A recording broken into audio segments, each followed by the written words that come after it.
Hi hello welcome back to N K Shakti YouTube channel. ಎಲ್ಲರೂ ಹೇಗಿದ್ದೀರಾ?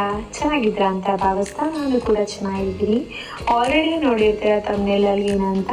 S, ನಾವಿವತ್ತು ಉತ್ಸವ ಮೂರ್ತಿ ನೋಡೋದಕ್ಕೆ ಹೋಗ್ತಾ ಇದ್ದೀವಿ.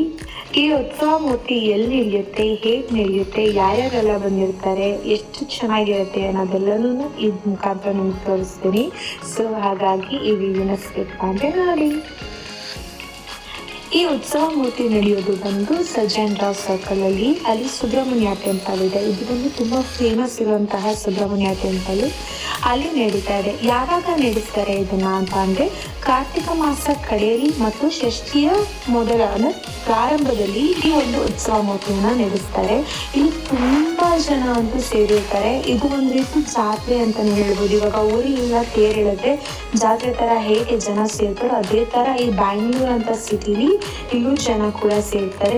ಈ ಫೆಸ್ಟಿವಲ್ ಮಾಡುವಾಗ ಇಷ್ಟು ಜನ ಬರೋದ್ರಿಂದ ಪಾರ್ಕಿಂಗಿಗಂತೂ ಜಾಗನೇ ಸಿಗಲ್ಲ. ಹಾಗಾಗಿ ನಾವು 1-2 ಕಿಲೋಮೀಟರ್ ಹಿಂದೆನೇ ಗಾಡಿನ ಪಾರ್ಕಿಂಗ್ ಮಾಡಿಬಿಟ್ಟು ಅದಾದ್ಮೇಲೆ ವಾಕ್ ಮಾಡಿಕೊಂಡು ದೇವಸ್ಥಾನಕ್ಕೆ ಹೋಗ್ತಾ ಇದೀವಿ. ಹೋಗುವಾಗ ಅಕ್ಕಪಕ್ಕ ನಿಮಗೆ ಸ್ಟ್ರೀಟ್ ಫುಡ್ಸ್ ಆಗಿರ್ಬೋದು ಅಥವಾ ಮಕ್ಕಳಿಗೆ ಆಟ ಆಡೋ ಸಾಮಾನು ಆಗಿರ್ಬೋದು ಅಥವಾ ಬೇರೆ ಬೇರೆ ಥಿಂಗ್ಸ್ ಲೈಕ್ ನಿಮಗೆ ಕ್ಲಾತ್ ಎಲ್ಲನೂ ಕೂಡ ಅಲ್ಲಲ್ಲೇ ಮಾರ್ತಾ ಇರ್ತಾರೆ. ಸೊ ಇದೆಲ್ಲನೂ ನೋಡ್ಕೊಂಡು ಹೋಗೋ ಅಷ್ಟೊತ್ತಿಗೆ ನಿಮಗೆ 1 ಅವರ್ ಅದು ಆಯಿತು. ಆ್ಯಕ್ಚುಲಿ ನಮಗೆ 1 ಅವರ್ ಆಯಿತು, ಬಿಕಾಸ್ ನಾವು ತುಂಬ ಹಿಂದೆನೇ ಪಾರ್ಕ್ ಮಾಡಿರೋದ್ರಿಂದ ಟೈಮ್ ತಗೊಂತು.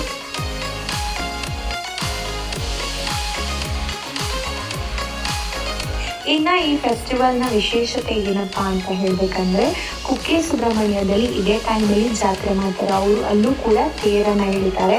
ಆಗ ತೇರನ್ನ ಎಳೆದಾಗ ಅಲ್ಲಿ ಗರುಡ ಬಂದು 3 ಸುತ್ತು ಒಂದು ಗೋಪುರವನ್ನು ಸುತ್ತುತ್ತೆ. ಆ ಸುತ್ತು ಬಂದ ಮೇಲೆ ಅದೇ ಗರುಡ ಈ ಒಂದು ಸುಬ್ರಹ್ಮಣ್ಯ ಟೆಂಪಲ್ಗೆ ಬಂದು ಅದು ಕೂಡ ಇಲ್ಲಿ ಒಂದು 3 ರೌಂಡ್ ಸುತ್ತದ ಮೇಲೆ ತೇರು ಎಳಿತಾರೆ ಅನ್ನೋದು ಒಂದು ವಾಡಿಕೆ.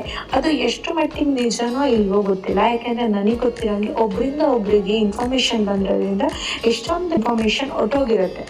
ಯಾವ್ಯಾವುದು ಮೇನ್ ಇರುತ್ತೋ ಒಂದಷ್ಟು ಮಾತ್ರ ತಿಳ್ಕೊಂಡಿರ್ತೀವಿ. ಈ ಮಧ್ಯದಲ್ಲಿ ಯಾರಿಗಾದ್ರೂ ಇನ್ನೂ ಹೆಚ್ಚಾಗಿ ಇನ್ಫಾರ್ಮೇಷನ್ ಗೊತ್ತಿತ್ತು ಅಂತಂದರೆ ದಯವಿಟ್ಟು ಕಮೆಂಟ್ನಲ್ಲಿ ತಿಳಿಸಿ. ಆ್ಯಂಡ್ ನಾನು ಹೇಳಿರೋ ಇನ್ಫಾರ್ಮೇಷನ್ ತಪ್ಪಾಗಿತ್ತು ಅಂದರೆ ದಯವಿಟ್ಟು ಕ್ಷಮಿಸಿ. ಬೆಳಗ್ಗೆ ಹೊತ್ತೇ ತೇರ್ನ ಎಳೆದಿರ್ತಾರೆ. ಸೊ ಈಗ ಸಂಜೆ ಬಂದು ದರ್ಶನಕ್ಕೆ ಅಂತ ಹೇಳಿ ತೇರ್ನ ಒಂದು ಜಾಗದಲ್ಲಿ ನಿಂತಿರ್ತಾರೆ. ಸೊ ಆ ಜಾಗಕ್ಕೆ ತಲುಪಿ ಇವಾಗ ನಾವು ದರ್ಶನ ಬರೀತಾ ಇದ್ದೀವಿ. ಜೊತೆಗೆ ದರ್ಶನ ಅಲ್ಲದೆ ಮಂಗಳಾರತಿನೂ ಕೂಡ ಕೊಡ್ತಾರೆ. ಸೊ ಮಂಗಳಾರತಿ ತಗೊಂಡು ಒಂದು 5 ನಿಮಿಷ ಅಲ್ಲೇ ನಿಂತು ದೇವ್ರನ್ನ ಇನ್ನಷ್ಟು ಚೆನ್ನಾಗಿ ನೋಡ್ತಾ ಖುಷಿ ಆಯಿತು ಆ್ಯಕ್ಚುಲಿ ನನಗೆ. ಯಾಕೆಂತಂದರೆ ಇದು ಆಲ್ಮೋಸ್ಟ್ ದಸರಾದಲ್ಲಿ ಅಂಬಾರಿ ಮೇಲೆ ಚಾಮುಂಡಿ ದೇವ್ರು ಹೇಗೆ ಕಾಣ್ತದೋ ಅದೇ ಥರ ನನಗೆ ಅಷ್ಟೇ ಖುಷಿ ಇಲ್ಲೂ ಕೂಡ ಸಿಕ್ತು.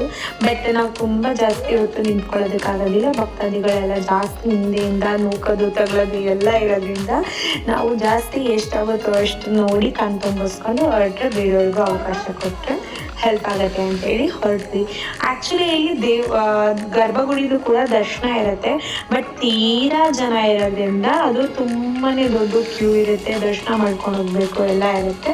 ಹಾಗಾಗಿ ನಾವು ನಾರ್ಮಲ್ ಡೇಸಲ್ಲೇ ಹೋಗಿ ದರ್ಶನ ಮಾಡ್ಬೋದು. ಸೊ ನಾವಿವಾಗ ಅಲ್ಲಿ ದರ್ಶನಕ್ಕೆ ಹೋಗ್ತಾ ಇವಾಗ ಕಣ್ಣಿಗೆ ತಂಪಾಗಿದೆ, ಹಾಗೆ ಹೊಟ್ಟೆಗೂ ತಂಪು ಮಾಡ್ಕೊಳ್ಳೋಣ ಅಂತ ಹೇಳ್ಬಿಟ್ಟು ಇವಾಗ ಊಟಕ್ಕೆ ಹೋಗ್ಬೇಕು. ಆ್ಯಂಡ್ ಇನ್ನೊಂದು ಇಲ್ಲಿನ ಸ್ಪೆಷಾಲಿಟಿ ಏನಪ್ಪ ಅಂತ ಅಂದರೆ, ಇಲ್ಲಿ ದೇವಸ್ಥಾನ ಪಕ್ಕದಲ್ಲಿ ಫುಡ್ ಸ್ಟ್ರೀಟ್ ಇದೆ. ಅದು ತುಂಬ ದೊಡ್ಡದಿದೆ. ಆಲ್ಮೋಸ್ಟ್ ಇಲ್ಲಿ ವಿಜಯನಗರದಲ್ಲಿ ಹೇಗೆ ಫುಡ್ ಸ್ಟ್ರೀಟ್ ಇದೆಯೋ ಅದೇ ಥರ ಕೂಡ ಅಲ್ಲೂ ಫುಡ್ ಸ್ಟ್ರೀಟ್ ಇದೆ. ಅಲ್ಲಿ ಅಂದರೆ ಜಾತ್ರೆ ಟೈಮಲ್ಲಿ ಮಾತ್ರ ಅಂತ ಅಲ್ಲ, ಬಟ್ ಬೇರೆ ಟೈಮಲ್ಲೂ ಕೂಡ ತುಂಬ ಜನ ಇರ್ತಾರೆ. ಆ ಸ್ಟ್ರೀಟ್ ಯಾವಾಗಲೂ ಬ್ಯುಸಿ ಇರುತ್ತೆ. ನಾವು ಫಸ್ಟು ಬ್ಯಾಟಿಂಗ್ ಸ್ಟಾರ್ಟ್ ಮಾಡಿದ್ದೆ ಮೋಮೋಸಿಂದ. ಕಿರಣ್ ಅವ್ರಿಗೆ ತುಂಬಾ ಇಷ್ಟ, ಹಾಗಾಗಿ ತಗೊಂಡು ಒಳ್ಳೆ ಟೇಸ್ಟ್ ಇತ್ತು. ಅದು ಹೋಮ್ ಮೇಡ್ ಮೋಮೋಸೇನೇನೆ, ಅಷ್ಟು ಚೆನ್ನಾಗಿ ಮಾಡಿದ್ರು. ವರ್ತ್ ಅನಿಸ್ತು. ಆ ದುಡ್ಡಿಗೆ ಮೋಮೋಸ್ 8 ಕೊಟ್ಟಿದ್ದಾರೆ, ಜಸ್ಟ್ 60 ರೂಪೀಸಿಗೆ. ಚೆನ್ನಾಗಿ ಅನ್ನಿಸ್ತು. ಅದಾದಮೇಲೆ ನೆಕ್ಸ್ಟ್ ನಾವು ಹೋಗಿದ್ದು ಚಿಪ್ಸ್ ತೊಗೊಳೋದಕ್ಕೆ. ಬಿಕಾಸ್ ಆಗಲೇ ಬರುವಾಗ ಮರ್ಗಿನ್ಸ್ ಚಿಪ್ಸ್ ನೋಡಿದ್ವಿ. ಎಣ್ಣೆ ಎಲ್ಲ ನೋಡ್ಕೊಡ್ದು, ಇವಾಗ ಡಯಟ್ ಎಲ್ಲ ನೋಡ್ಕೊಡ್ದು ಜಸ್ಟ್ ತಿನ್ಬೇಕಷ್ಟೇ. ಹಾಗಾಗಿ ಅದನ್ನು ತಗೊಂಡ್ವಿ. ಸೊ ತಗೊಂಡು ಸೀದಾ ಫುಡ್ ಸ್ಟ್ರೀಟ್ ಹತ್ರಕ್ಕೆ ಹೋಗೋಣ. ಆ್ಯಕ್ಚುಲಿ ಈ ಮೋಮೋಸು ಚಿಪ್ಸ್ 2 ಫುಡ್ ಸ್ಟ್ರೀಟಲ್ಲಿ ತಗೊಂಡಿಲ್ಲ. ಇಲ್ಲ, ಇಲ್ಲೇ ಸರೌಂಡಿಂಗ್ ತೇರ್ ಸರೌಂಡಿಂಗ್ ಅಲ್ಲೇ ಮಾಡ್ತಿರ್ತಾರೆ, ಅಲ್ಲಿ ತೊಗೊಂಡಿದ್ವಿ. ಇದು ನಾವು ಇನ್ಸ್ಟಾಗ್ರಾಮಲ್ಲಿ ನೋಡಿದ್ವಿ. ಚೀಸ್ ಕೇಕು ಮತ್ತು ಕೊರಿಯನ್ ಬನ್ ಎರಡೂ ಕೂಡ ಒಬ್ಬ ಹುಡುಗಿ ಓದ್ಕೊಂಡು ಎಜುಕೇಷನ್ ಮಾಡಿಕೊಂಡು ಸಂಜೆ ಹೊತ್ತು ಬಂದು ಇಲ್ಲಿ ಆ ಒಂದು ಡೆಸರ್ಟ್ನ ಮಾರಿ ಆ ಬದಿ ದುಡ್ಡಿಂದ ಓದ್ತಾ ಇದ್ದಾರೆ ಅಂತ ಕೇಳ್ಪಟ್ಟಿದ್ವಿ. ಆ ಹುಡುಗಿ ನಮಗೆ ಸಿಕ್ಕಿದ್ರು, ಹಾಗಾಗಿ ಅಲ್ಲೂ ಅದನ್ನು ಕೂಡ ತೊಗೊಂಡ್ವಿ. ಆ್ಯಕ್ಚುಲಿ ನಿಜ ಹೇಳ್ಬೇಕಂತಂದರೆ ಚೀಸ್ ಕೇಕ್ ಅಂತೂ ಸಕ್ಕತ್ತಾಗಿತ್ತು.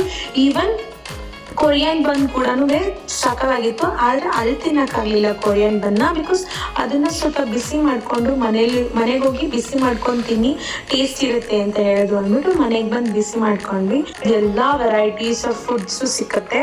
ಬಟ್ ನಾನು ತೊಗೊಂಡಿದ್ದು ಪಲಾವ್ ತೊಗೊಂಡೆ, ತವಾ ವೆಜ್ ಪಲಾವ್ ಅಂತ ಇತ್ತು. ಸೊ ಅದನ್ನು ತೊಗೊಂಡ್ವಿ. ಅದಾದ್ಮೇಲೆ ನಮ್ಮ ಹೊಟ್ಟೆ ಫುಲ್ಲು ಫಿಲ್ ಆಯಿತು. ಅಷ್ಟೇ ನಮ್ಮ ಬ್ಯಾಟಿಂಗು.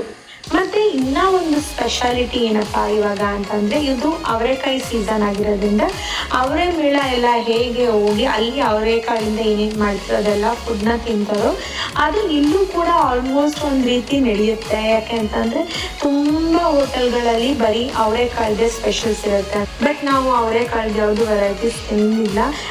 ನಾವು ಈ ಟೆಂಪಲ್ಗೆ ಬಂದಾಗ ಅರೌಂಡ್ 7 o'clock ಆಗಿತ್ತು. ಬಟ್ ಇವಾಗ ಬಂದು 9:45 ಆಗಿದೆ. ಟೈಮ್ ಆಯಿತು, ಟೈಮ್ ಹೋಗಿದ್ದೇ ಗೊತ್ತಾಗಲಿಲ್ಲ. ಹಾಗೆ ಟೈಮ್ ಆಗಿದೆ ಅಂತ ಬಹುಶಃ ರಥನ ದೇವಸ್ಥಾನ ಮುಂದೆನೇ ತಂದು ನಿಲ್ಲಿಸಿದ್ರು. ಬಟ್ ಜನ ಮಾತ್ರ ಏನು ಕಮ್ಮಿ ಇರಲಿಲ್ಲ, ಹಾಗೇನೇ ರಶ್ ಇತ್ತು ಕೂಡ. ಬಟ್ ಇನ್ನೂ ಒಮ್ಮೆ ದೇವ್ರನ್ನ ದರ್ಶನ ಮಾಡ್ಕೊಂಡು ಇವಾಗ ನಾವು ಮನೆಗೆ ಹೋಗೋಣ ಅಂತ ಹೊರಟಿದ್ದೀವಿ. ನನಗೆ ಇಲ್ಲಿ ಬಂದಿದ್ದು ತುಂಬಾ ಖುಷಿ ಕೊಡ್ತು, ಬಿಕಾಸ್ ಇಯರ್ ಎಂಡು ಒಂದು ಒಳ್ಳೆ ರೀತಿಯಾಗಿ ಎಂಡ್ ಮಾಡ್ತಾ ಇದ್ದೀವಿ ಅಂತ. ಆ್ಯಂಡ್ ಇಯರ್ ಸ್ಟಾರ್ಟಿಂಗು ಕೂಡ ಒಳ್ಳೆ ರೀತಿಯಾಗಿ ಸ್ಟಾರ್ಟ್ ಆಗಲಿ ಅಂತ ದೇವ್ರ ಹತ್ರ ಕೇಳ್ಕೊಳ್ಳೋದಕ್ಕೆ ಒಂದು ಅವಕಾಶ ಸಿಕ್ತು ಅನ್ನೋದು ಖುಷಿ ಇದೆ. ಹಾಗೆಯೇ ವ್ಲಾಗ್ ಮಾಡೋದಕ್ಕೆ ಇದು ಒಂದು ಒಳ್ಳೆ ರೀತಿಯಾದಂತಹ ಟಾಪಿಕ್ ಅಂತ ಅನಿಸಿ ನಾನು ವ್ಲಾಗ್ ಮಾಡಿದ್ದೀನಿ. ಐ ಹೋಪ್ ನಿಮಗೆಲ್ಲರಿಗೂ ಈ ವಿಡಿಯೋ ಇಷ್ಟ ಆಗಿದೆ ಅಂತ. ಯಾರ್ಯಾರಿಗೆ ಇಷ್ಟ ಆಯ್ತಾರ ಲೈಕ್ ಮಾಡಿ, ಶೇರ್ ಮಾಡಿ. ಸ್ಟಿಲ್ ಇನ್ನೂ ಯಾರ್ಯಾರು ನನ್ನ ಯೂಟ್ಯೂಬ್ ಚಾನಲ್ನ ಸಬ್ಸ್ಕ್ರೈಬ್ ಮಾಡಿದ್ರೆ ಸಬ್ಸ್ಕ್ರೈಬ್ ಮಾಡಿ ಅಂತ ಹೇಳ್ತಾ, ಮತ್ತು ನಿಮಗೆ ಬ್ಯಾಕ್ ಟು ಬ್ಯಾಕ್ ವೀಡಿಯೋಸ್ಗಳು ಬರುತ್ತೆ ಅಂತ ಪ್ರಾಮಿಸ್ ಮಾಡ್ತಾ ಈ ವ್ಲಾಗ್ನ ಎಂಡ್ ಮಾಡ್ತಾ ಇದ್ದೀನಿ. Until see you all.